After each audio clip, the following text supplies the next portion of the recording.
City of Mobile's Community Affairs team making a trip to Pensacola last week to learn more about the federal strategic plan to reduce homelessness. That's right. Dacian Smith has that story. And Dacian, you spoke with the city about what it learned.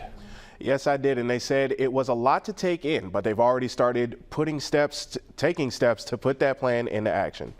Last week, members of Mobile's Community Affairs team sat through a presentation about All In, the federal strategic plan to end homelessness. Chief Resiliency Officer Casey Calloway says it was an eye-opening experience. We've got to get good data on what's happening, that we need to be building out collaborations, and then of course making sure that everything we do we look at with a lens of equity. They've already started working on collaborations. Calloway says recently they found out one of the police precincts didn't have all the information about the service providers in their area. Calloway says they held a meeting with the precinct captain and those providers to get everyone on the same page. We talk through what do we do, we talk through what do we need, and what do the community need, what do the police officers need to build that stronger, better relationship. When it comes to who gets resources like housing, Derek Boulware with Housing First says that's part of the continuum of care, which aims to line up with the federal plan's priorities, which target specific types of homelessness. For instance, Boulware says one area of homelessness that doesn't get much federal funding is single unaccompanied adults, which makes up 75% of the population in Mobile and Baldwin County. The overwhelming majority that we're not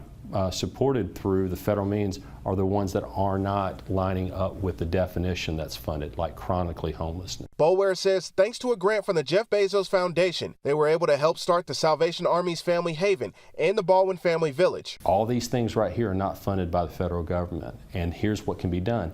If you can raise money around homelessness, you can direct it to areas that are not being positively affected by any other support. Lining up with the priorities from the strategic plan can help lead to more federal funding for communities to address certain areas of the homeless population. Now the attention turns to how to best use the resources our area has, while also figuring out how to help those who need it the most. I think that we're at a place now where we're all ready to do something about the unserved part of our population.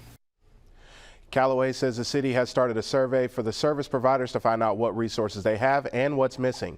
Meanwhile, the Continuum of Care will have their annual meeting next Wednesday at 2 o'clock at the Ben May Library, and it is open to the public. Live in studio, Dacian Smith, Fox 10 News.